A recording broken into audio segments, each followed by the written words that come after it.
Durante el mes de julio de 1854 en la ciudad de Barcelona tuvo lugar un episodio conocido como el conflicto de las selfactinas.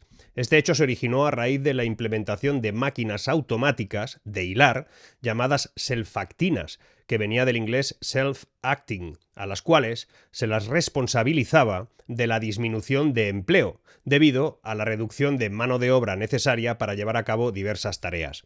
El conflicto se inició con una huelga ocurrida en la ciudad de Barcelona, como te decía, en 1854, durante la cual los trabajadores textiles se manifestaron en contra de la introducción de máquinas automáticas de hilar.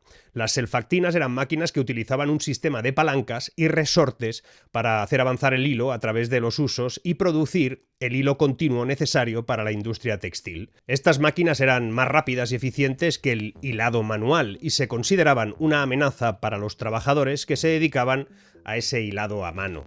La huelga de las selfactinas fue una de las primeras huelgas importantes en España y tuvo un gran impacto en la historia del país. Los trabajadores textiles de Barcelona se manifestaron en las calles y se enfrentaron, en primer caso, a la policía de entonces y a las milicias durante varios días. La huelga fue finalmente sofocada por la intervención del ejército, pero a pesar de la represión, el conflicto de las selfactinas marcó el comienzo de una serie de conflictos laborales en Europa durante finales del siglo XIX y parte del XX. En los que los trabajadores se manifestaban contra la mecanización y la automatización de la industria. La falta de estrategia produjo enormes desajustes económicos y sobre todo laborales. Todo sucedió desordenado y lo que en el tiempo se convertiría en una mejora social, primero fue y se inició como una quiebra absoluta.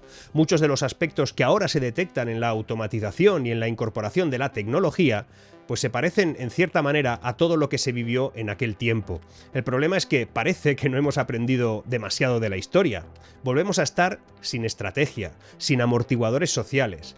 Los líderes políticos no lideran nada, apenas piensan en esto y lo dejan todo en manos de Davos y sus meriendas. Ellos están definiendo cómo se implantará un mundo en el que seremos usuarios de todo y dueños de nada.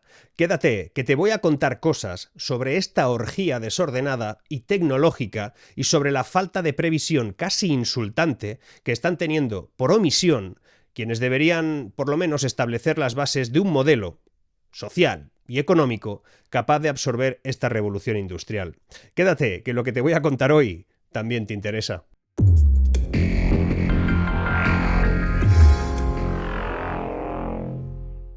En toda catástrofe siempre hay un después. Pensemos en la peste negra, aquella plaga del siglo XIV que en pocos años liquidó a la mitad de los europeos. Tras el desastre, no se podía cultivar, no había suficiente mano de obra y desaparecieron casi todos los cultivos. Curiosamente, tras una catástrofe de esas dimensiones, los efectos fueron sorprendentes. Desapareció un estrato social denominado siervos de la gleba, que se vendía como un activo más cuando alguien compraba una tierra cultivable. Y tuvo que llegar la peste para que eso pasara. No fue un cambio radical, fue una adaptación. Resulta que la mano de obra superviviente tras aquella pandemia cada vez era más cara por ser muy escasa. Una escasa oferta, ya sea de personas, y una alta demanda siempre ha producido lo mismo. Lo importante, no obstante, es identificar qué se va a demandar y qué puedes ofrecer. Si te cuadra ese puzzle, cualquier crisis puede ser una oportunidad, pero es que no tenemos los planos de ese puzzle, por lo menos para componerlo. Solo sabemos que hay un inevitable cambio a la vista. Tenemos dos opciones cuando eso pasa.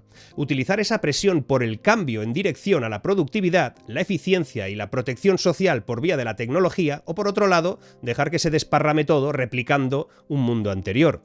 Tras cada crisis no hay una oportunidad.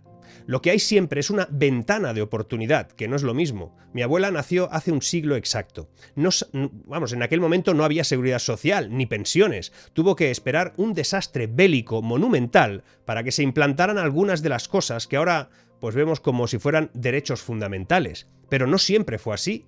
Se precisó la quiebra profunda de los modelos económicos y sociales para que se tuvieran que implantar medidas de protección y estímulo, por ejemplo en aquella época, de tipo empresarial. Por mucho que lo repitan, los territorios desconocidos no son tan desconocidos. El futuro inmediato será un escenario complejo, pero no inédito. Sabemos que ante cualquier fisura en los flujos económicos se debe proteger a las personas más vulnerables, pero sin destruir los modelos productivos. Sabemos también que en el periodo de crecimiento, tras el desastre, siempre se abre la mayor oportunidad de modernización económica posible. Y ahora es igual. Momento de debatir sobre la protección social. Si es preciso hablar de modelos como incluso la renta básica universal desde un punto de vista práctico, técnico, pero no ideológico. Vamos a una recesión, tal vez no técnica, pero sí irremediable por culpa de la deuda, la inflación agregada y la presión fiscal que no para de aumentar. Por eso es importante relativizar el problema, no desestimarlo, solo reducirlo a su verdadera dimensión, una dimensión económica, laboral y social. No una dimensión existencial o algo parecido. Y como a lo que nos dirigimos es hacia una recesión formal, estaría bien saber qué es exactamente y qué implicaciones tiene. A pesar de que la última recesión terminó hace más de una década, la gente teme a las recesiones porque pueden significar pérdidas patrimoniales y paro generalizado. Pero la recesión no deja de ser una parte, la más desagradable, es cierto, de una economía dinámica. Es difícil prepararse para una recesión, pero es posible. De hecho, de tu capacidad de aguante dependerán las oportunidades que tendrás cuando la recesión termine, que terminará, porque siempre terminan. Hablo en términos particulares, empresariales y, si me apuras, incluso gubernamentales. Curiosamente, la recesión de 2007 tuvo similitudes muy incómodas con la Gran Depresión del 29, porque llevaba implícita una crisis financiera, un desempleo brutal y la caída del valor inmobiliario. Sin embargo, a ese periodo de 2007 se le llamó de otro modo, como la Gran Recesión. De este modo se lograba evitar el calificativo de depresión que tanto preocupaba al FMI, al Banco Mundial, a Davos, a los bancos centrales, pura semántica. Está por ver cómo llamaremos a la que viene ahora. Seguramente no la llamaremos nada, porque al ser más lenta y menos profunda, sin grandes shocks, muchos ni se darán cuenta. Es como lo de la rana y el cazo de agua hirviendo. Si bien una recesión oficial es la disminución de la fabricación real, de las ventas comerciales y de la producción industrial durante un periodo continuo y determinado, ahora de lo que hablamos es, en realidad, de un estancamiento de los flujos económicos. Si observamos el periodo transcurrido desde la Segunda Guerra Mundial hasta nuestros días, pues las recesiones han durado un promedio de máximo 11 meses consecutivos. Existen una cosa llamada estabilizadores que la regulan. Se automatizan sistemas que evitan las caídas lentas y constantes. Tarde o temprano, la aritmética ayuda a que parezca que crecemos. Una recesión o depresión revierte en lo personal, lo empresarial y lo político. En primer caso, en lo individual, lo importante es entender el valor de la liquidez. Ayer me preguntaba a alguien qué se puede hacer desde el punto de vista particular, ante la hecatombe que se supone que es una recesión. Desde el punto de vista personal es difícil recomendar nada, pero sabiendo sobre su tendencia a tener media vida sujeta a cuotas crediticias, le recomendé que pagara sus créditos al consumo y la deuda de su tarjeta de crédito. Pagar una tarjeta de crédito que cobra el 18% de interés es el equivalente aproximado de intentar buscar un 18% de retorno de tu inversión, y eso no va a ser posible en la mayoría de las inversiones durante toda una recesión. Es imposible, de ahí que no sea buena idea acumular recibos en estos tiempos que vienen y disponer del rey de las recesiones, el cash. Le recomendé también que dispusiera de un presupuesto encaminado a su propia adaptación de estos tiempos. Por ejemplo, buscar formación, modelos de aprendizaje que mejoren la adaptabilidad a ese mundo nuevo, ese mundo nuevo que viene desde un punto de vista laboral. Hablo de habilidades humanas abrazando la tecnología. Ambos efectos serán los protagonistas indiscutibles de las ofertas laborales que van a ir surgiendo. Hay un ejemplo muy claro: ChatGPT. Resulta que esa tecnología, entre comillas, de inteligencia artificial, está amenazando muchísimos puestos laborales, pero resulta que empiezan a nacer algunos con respecto a esa nueva aplicación inteligente, y es la de personas que tienen cierta habilidad para preguntarle cosas a esa tecnología. Cuanto mejores son esas preguntas que le hacen a ChatGPT, pues mejores son las respuestas que ofrece.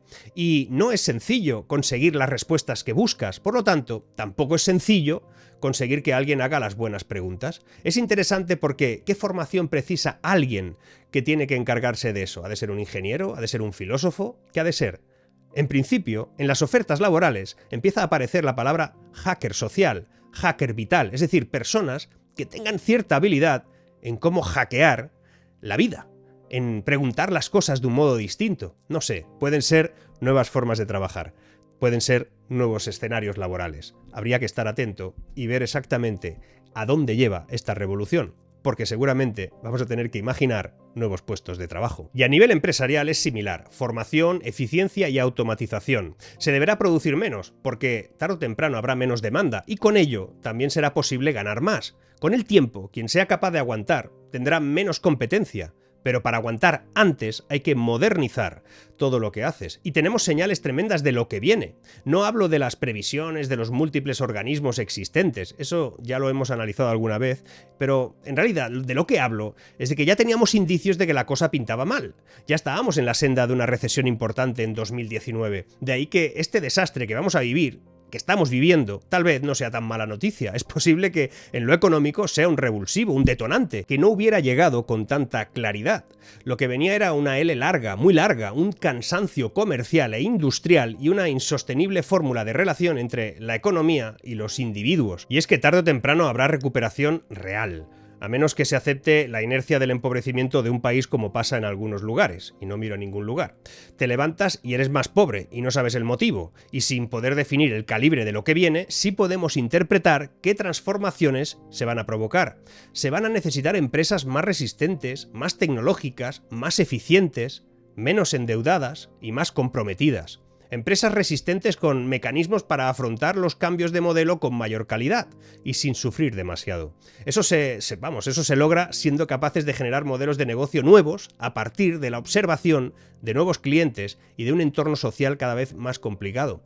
Recomiendo hacerlo con calma. No es preciso lanzarse a la revolución de los negocios sin entender cuál es el escenario resultante. La prudencia también es virtud en tiempos convulsos como estos. No sé, empresas que entiendan que los procesos deberían ser inteligentes y que apliquen modelos productivos nuevos con garantías e implementaciones profesionales, pues tendrán cierta ventaja. Será muy importante entender que la tecnología ahora dejará de ser una agresión a los modelos de negocio tradicionales, será, sin más, el modelo de negocio. La inteligencia artificial ya no es algo opcional ni exótico, está modificando la relación de todo con todos. Las empresas deberán lograr ser más eficientes, generando valor a cada parte de los procesos que pongan en marcha. Y para ello precisarán leer datos, gestionar con esa inteligencia artificial, muchos de ellos convertirlos en información, para finalmente incluso darle un sentido y convertirla en conocimiento. De esta crisis saldrán con ventaja las empresas que logren vender menos, pero ganando más.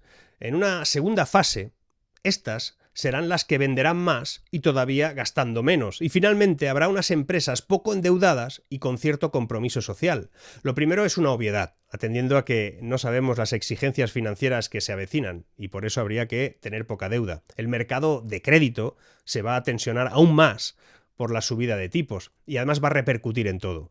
Debido a la intensidad del mainstream de la Agenda 2030, las empresas que vendan cosas no respetuosas con el entorno, resulta que les va a costar vender más. Y esto parece bien, mal, cierto, no sé, pero va a ser así.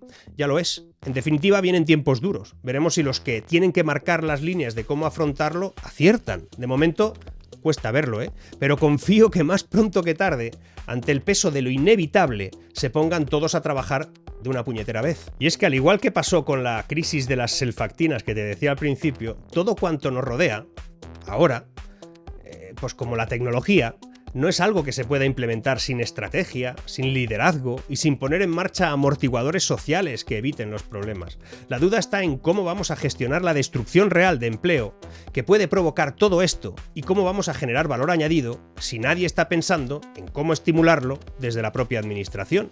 Yo, en todo caso, oye, si no van a hacer nada, mejor que no molesten, que no sean un inconveniente. Seguimos.